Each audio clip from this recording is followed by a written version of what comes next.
Today I'm going to be going through to a little bit of an NX build. Not the most strongest, but it's one of the most affordable ones. It does do quite well in PvP, to be honest. And if it does well in PvP, it's going to obliterate PvE. It goes on quite lightly, or quite nicely. Once the game's getting it set up.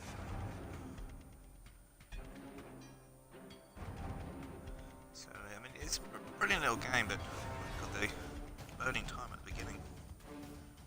But what do you expect? Free little game. Free little game. Why would you call?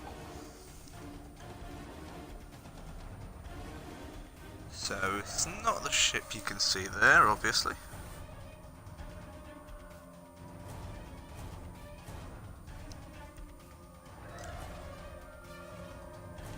Once it's all loaded up, I will change ships and we'll take you out there. Kind of sounds tribal, this mute, doesn't it? A little bit tribal. There we go. Oh, there we go. Oh, I'm glad that mission has changed, because that was a pain in the rear end sitting over the top of me all the time. Ignore the big fleet of ships that are on here. Depending on how well this video goes, I will do other little loadout videos.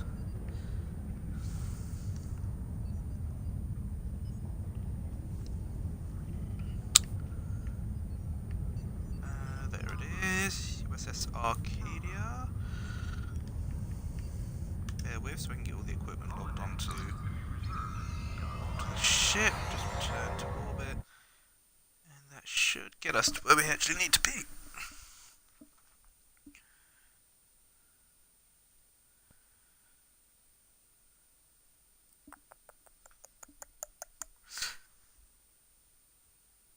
Should get there any second now. Shouldn't be too long.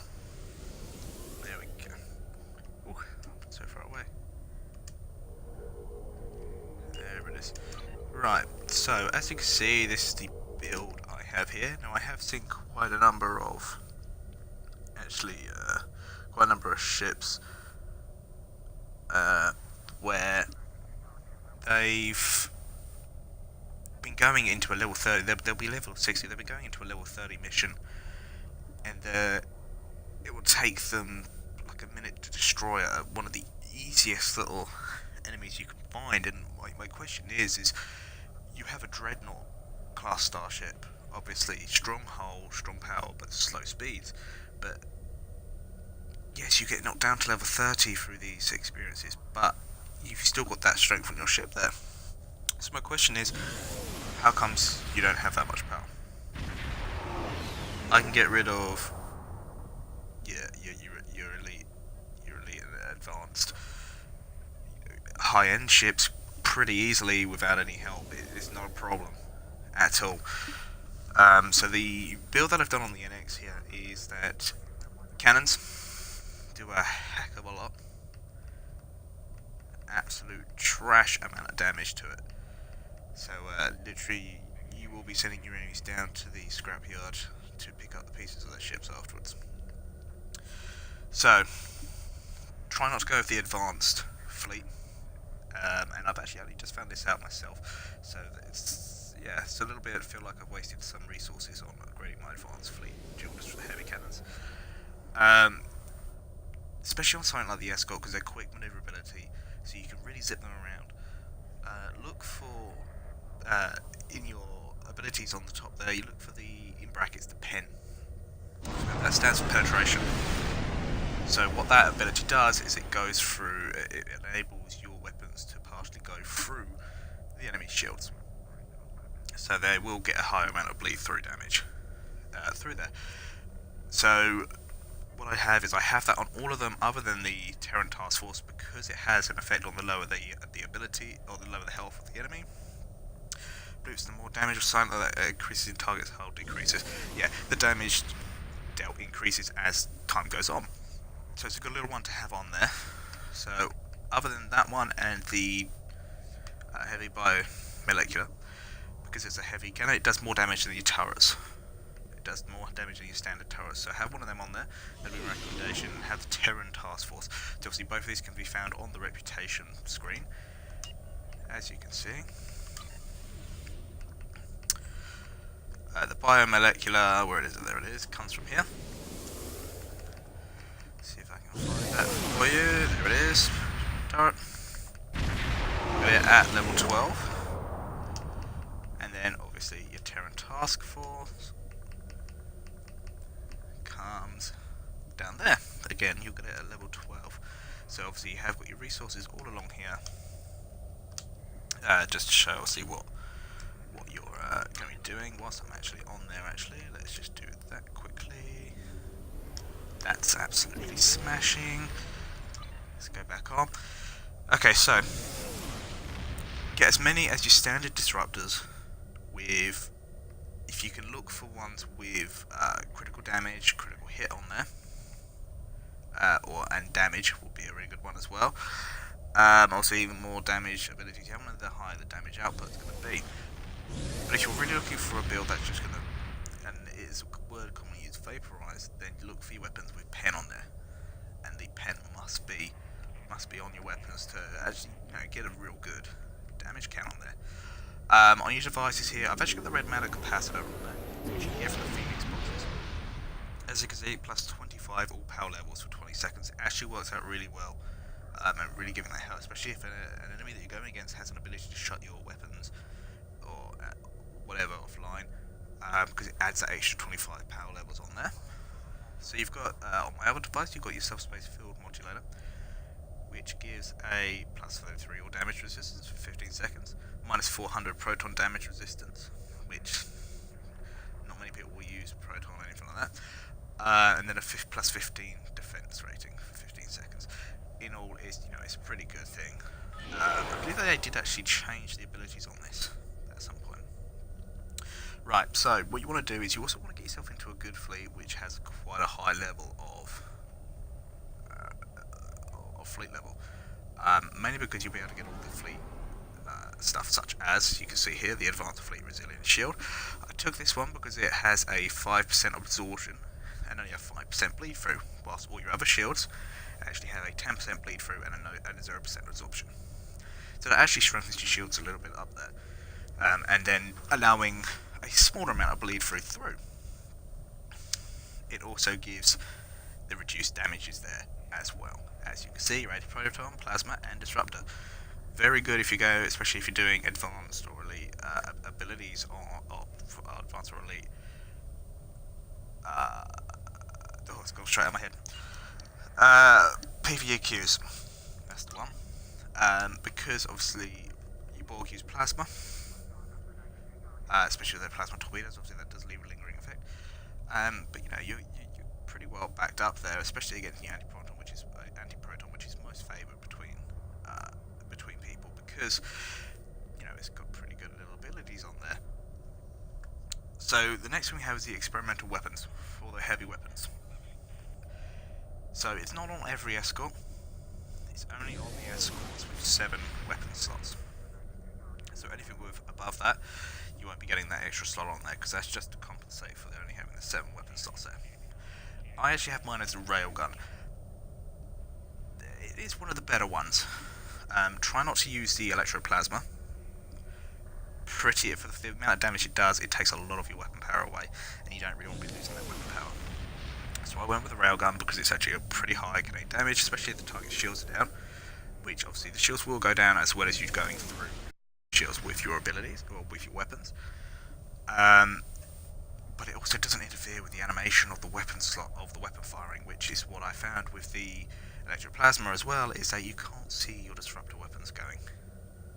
You can only see that massive great big beam that happens quite often, and you actually miss out on quite a lot of the animations, and I think that's quite a little sad thing, really. So yeah, that's one that I go with for them. Obviously, does give you those extra little abilities there. Let's just not do that. I'll come on to the stats in a second. So the deflector, I've gone for an advanced reflector here, just because it gives me a little bit of plus 20 shield regeneration, plus 30 hull capacity, which hull capacity is not something you really need to worry too much about when it comes to an escort, because you're not going to have a huge amount of hull anyway. But you want to be the type of thing that goes in there, does a lot of damage, and runs away again. So you've got your 10 plus weapon accuracy there, 30 starship shield capacity. Shield capacity is always a good one. Always a good one to have. Obviously, if they're not rocking any shield pen, you know, it's pretty good for that reason. You have particle generator there. Your exotic particle can do really anything with that. To be honest, I probably should, but I don't. Starship hull regeneration increases it, so again, that's good. Control expertise, so if you're being tracked to being doing that will help. You know, keep you going. Engines offline, keep you going.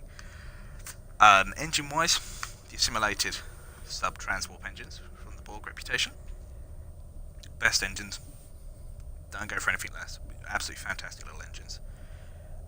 Obviously, sector space speed is going to be a lot faster than all your others.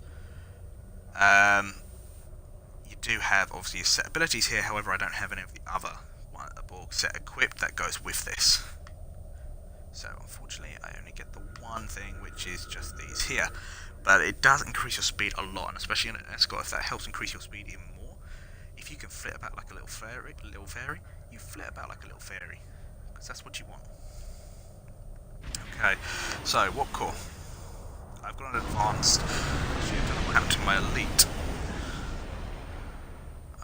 Is that the one I'm looking for? Nope. But that's the one I'm looking for. Okay, so let me just quickly save that loadout. Save loadout. Let's drop the cannons. There we go. So now that that's on there, I don't have to worry about that anymore. So plus 66% power transfer rate. Good. Again, that's what you want for an escort as well. You want that power transfer rate because it pips it up so quickly. Especially if you get shut offline, if one of your weapons get shut offline, they'll regenerate very quickly with that. Minus 10% weapon cost. So, cost less obviously to fire weapons in a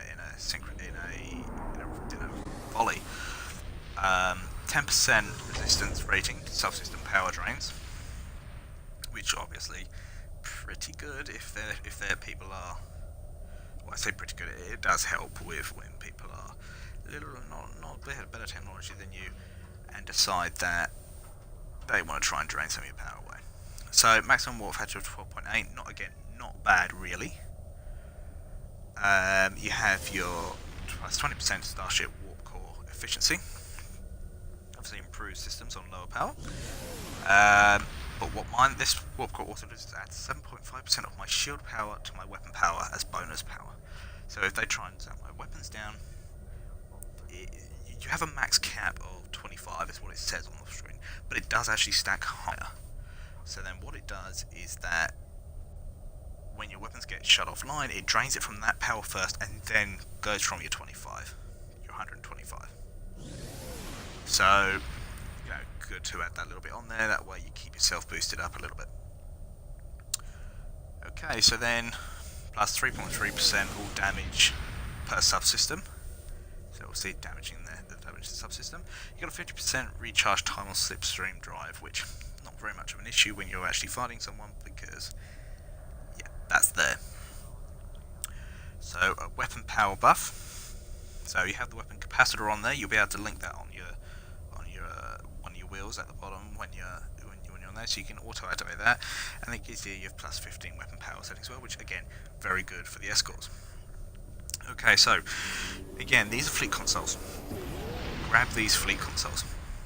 Okay, this is when you'd find a really good fleet, because these are tier 3 in your Spire. So these two here are vulnerability exploiters. So what they do is they add the standard weapon, standard disruptor damage that your disruptor boosting consoles will, but then you also have this plus 9.4 critical severity.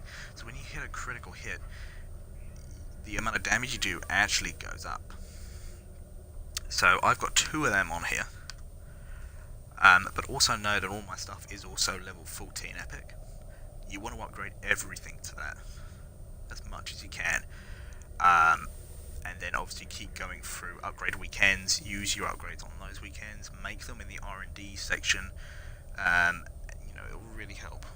It will really help with upgrading your stuff. Obviously try and farm as much dilithium as possible, so then that way, when it comes to an R&D weekend, you then don't lose out. Or when it comes to an upgrade weekend, you don't lose out. So, what we've got here is your vulnerability locators.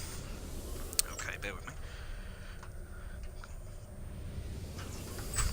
So, your locators, what they do is, again, you get your standard disruptor damage, as you can see there.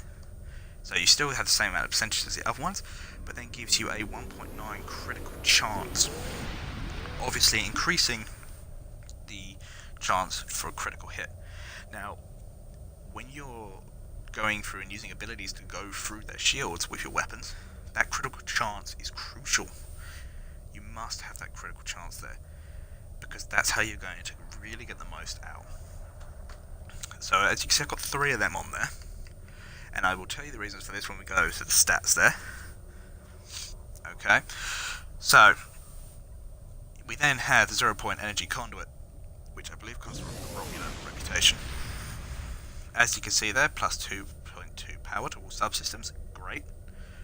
Plus 24.6 shield drain expertise, not that much of an issue for me in all honesty, because again, you're going through the shields, you've got to be hitting the hull directly. Obviously not all of it's going to be hitting the hull completely. But the reason I've got it is the plus 2.2% critical chance. Again, try and get as much of that in there as possible. Okay, the universal point defense bombardment. I believe it actually came with this ship as a console. Both of these are universal consoles as well. They don't have to be in the science console slots. So, plus 25% projectile damage. Not anything I really want, to be honest, because I don't have any torpedoes. So that's not really. But again, it's the critical chance that I'm after. But as you can see here on what it does here, launch a warhead. It's a pretty good, decent little missile actually. It fires several shots as it's flying along, and then detonates in a large blast radius. So this one, the assimilated module, actually comes again from the Borg reputation, but it's giving you a 1.2% critical chance and an 11.5% critical severity, plus 5 weapon power settings. Again, you've got some hull regeneration there and some more control expertise, which again, absolutely fantastic, but you've really got that critical severity in there and the critical chance, which is really going to help. The next one we have, it's actually from one of the recent missions or featured episodes that you can do. I can't remember which one it was, sorry, so I apologise about that. So you have the console here, so it is an engineering, so this one isn't universal, like the assimilating module, the bombardment, or the sub-power. So it has to go into this engineering slot, but it gives another plus 66.7% power transfer rate, so you're getting that extra little boost there as well. Plus 25 hull restoration, plus 25 starship hull capacity.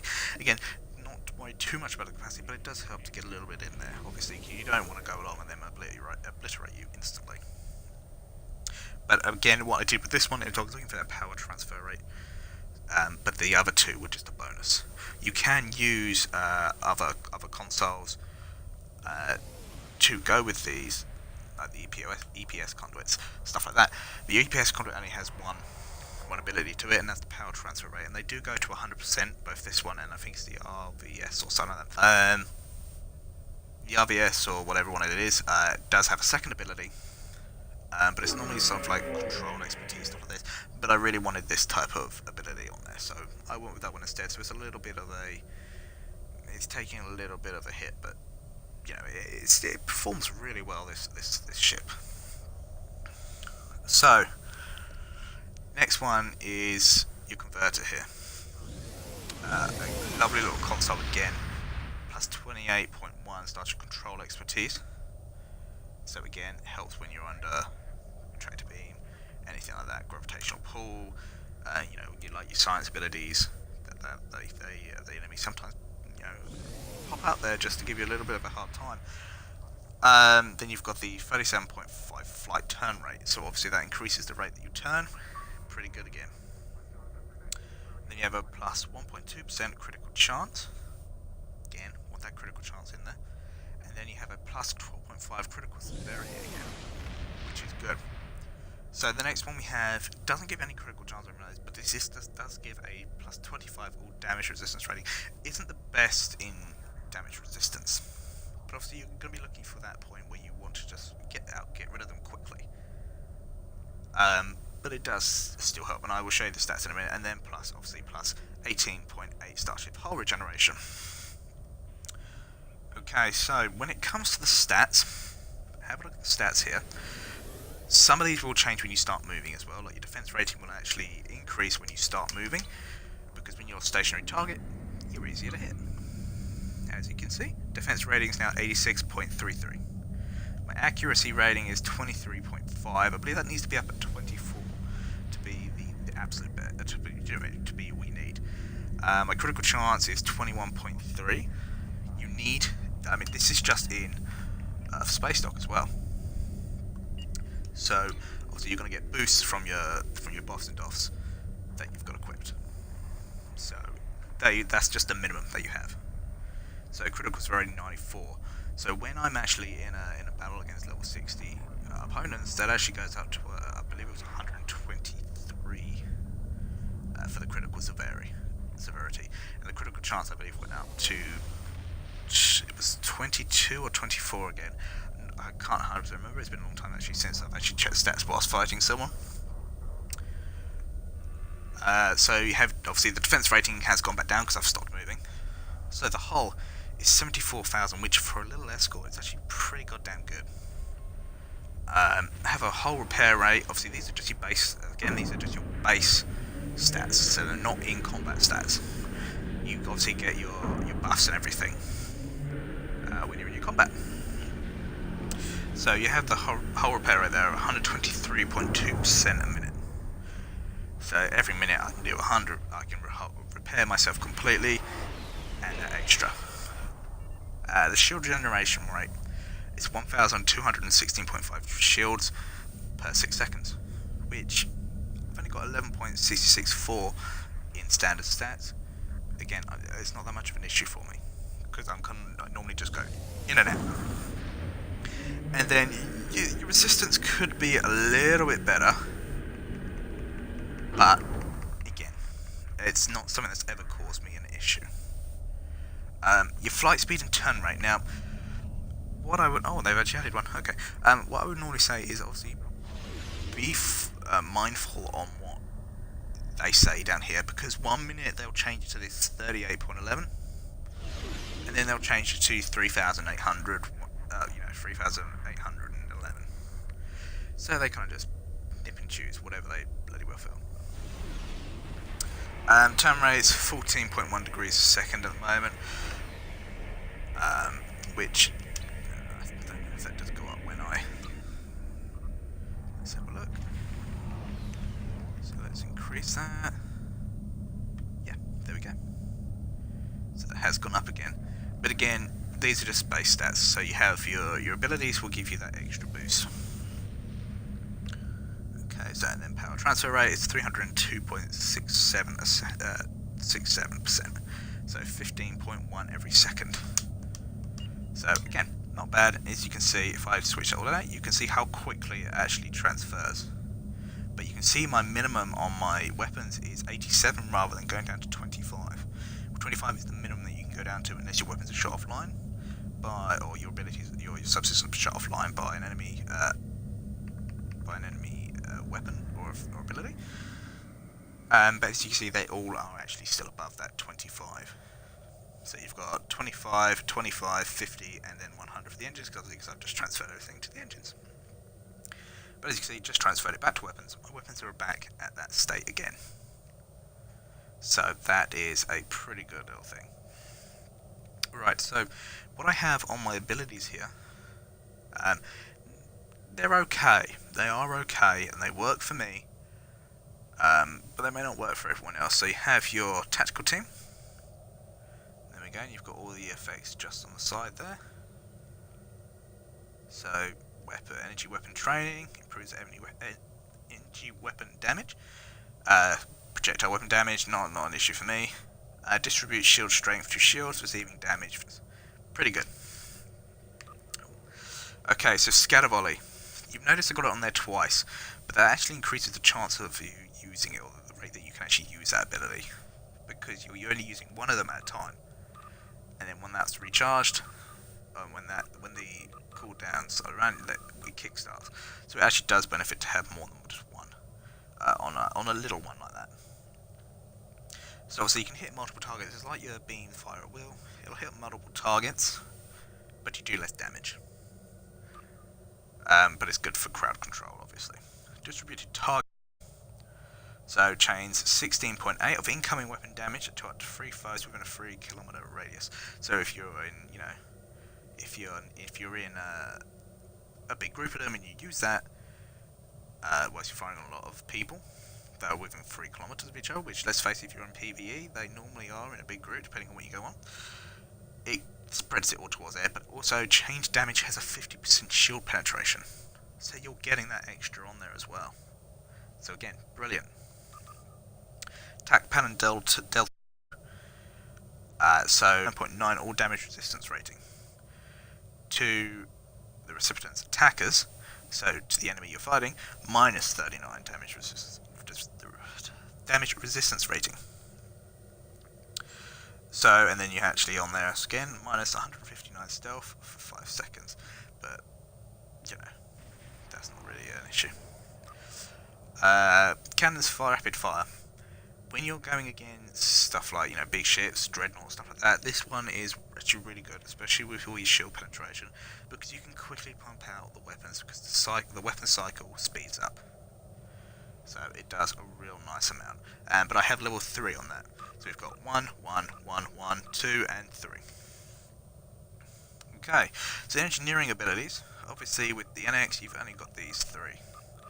So, emergency powered weapons. Again, escort.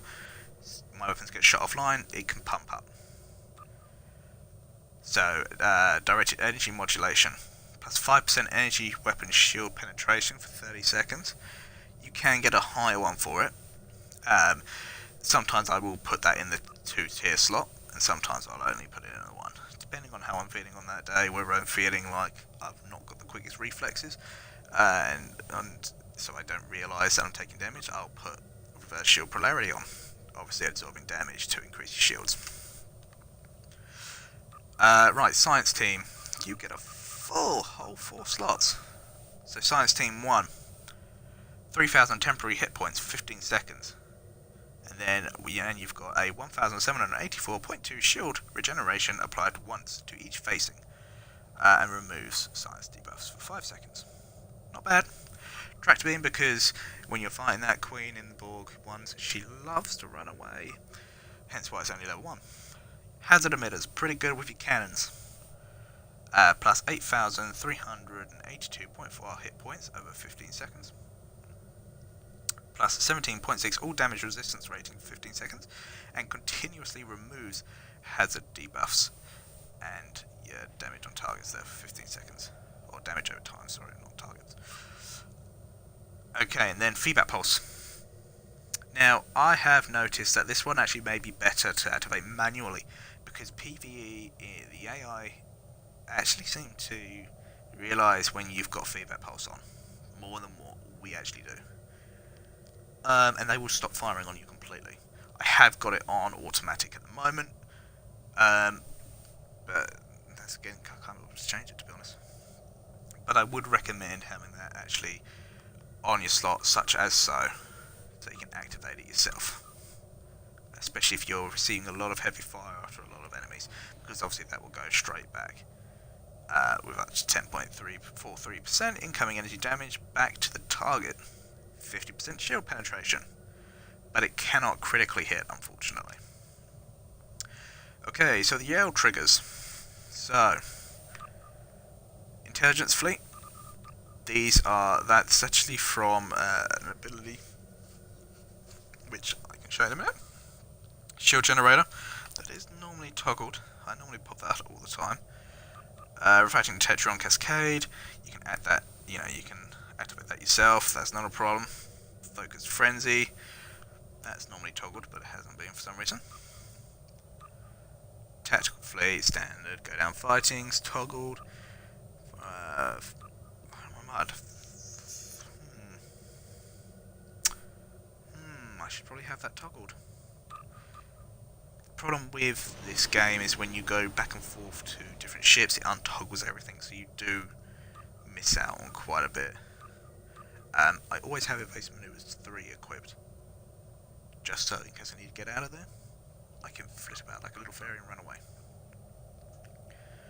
So, the last one on down here is, there's that point bombardment, red matter capacitor, the modifier, it's about subspace field modifier, weapons capacitor, ignore that, ignore that, ignore that, fireworks, yeah, you always need a little bit of glamour now and then. Well, worked perfectly with what came up on the screen. So, rock and roll, obviously, immune to all incoming damage, plus 100% flight speed. Turn rate set to 0.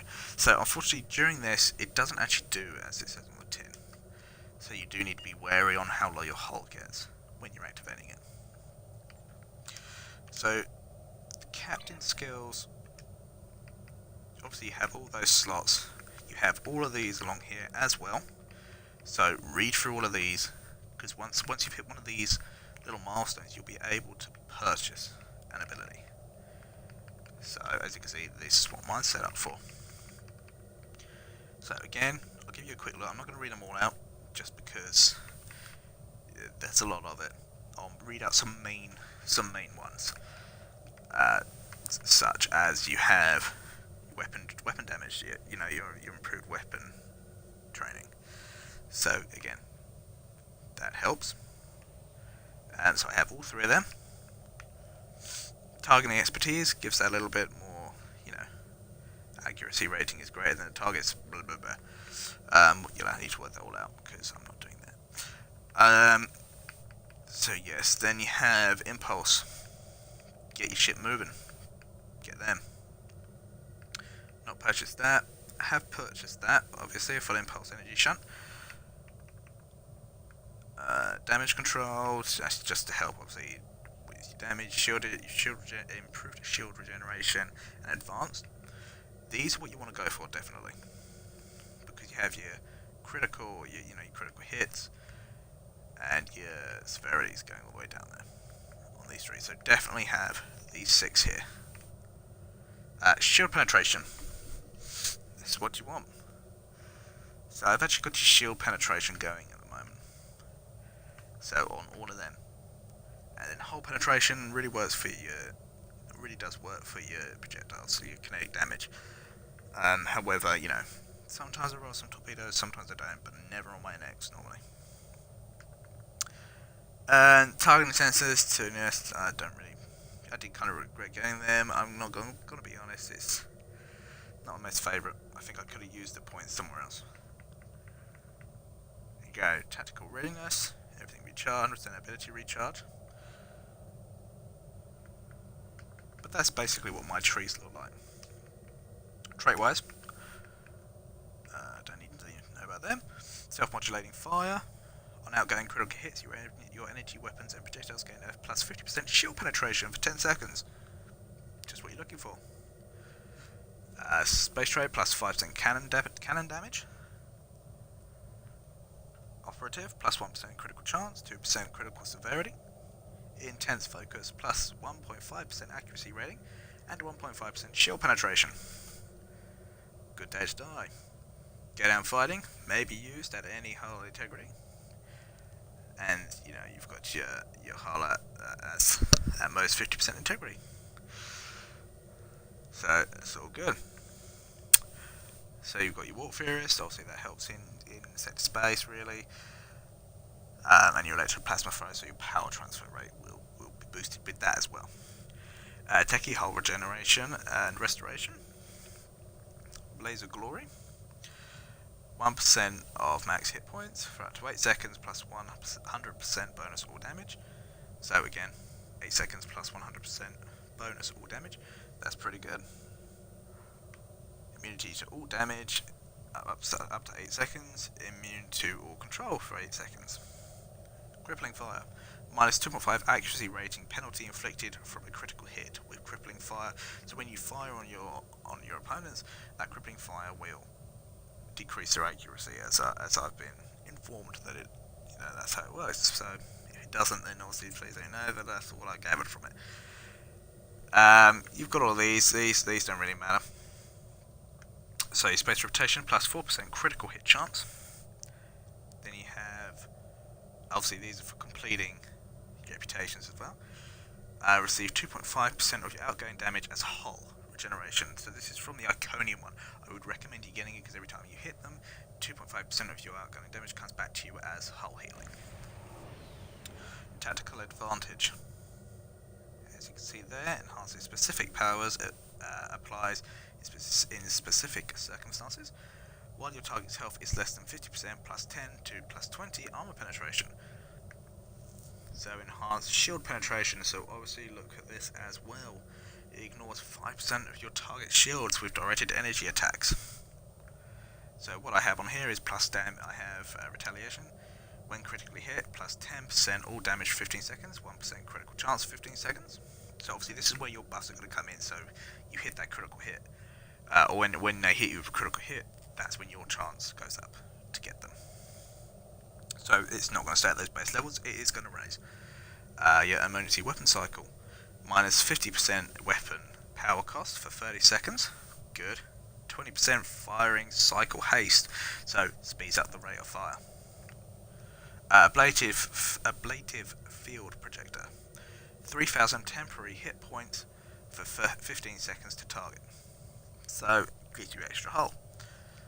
After using beam fire at will, so we have your targeting here. We have after using beam fire at will or cannon scatter volley, plus 100% damage to beam overload and cannon rapid fire.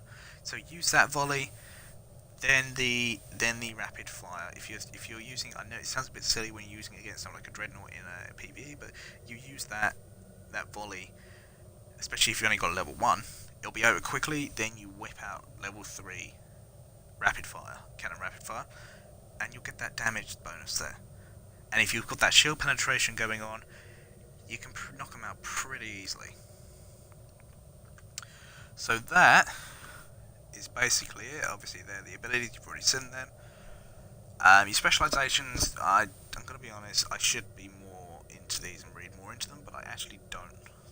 So my build could be better if I focused on them. Also was able to unlock some of these other points as well. You have got this world traveled as well here for sector space. Once you've completed the tour of the galaxy or tour of duty, wherever it is, where you have to fly through sector space to visit worlds, you'll get that. So that's all there for you. But yes, so that is my little NX build. Like I said, works pretty well. I'm pretty happy with it. And does do a pretty decent amount of damage. Look at them with their little J's. But for the part of this video, obviously I'm using my little ship, but obviously as you saw at the beginning, I do have the big beastie J, which, depending on where this video goes, I might actually do one for the J next. So let's give you a little preview, but please, if you like the video, please remember to subscribe, like, share it, do whatever you can so I can bring you back some really good little videos there. And I will leave you with this beautiful little image of the J. So thank you very much, guys.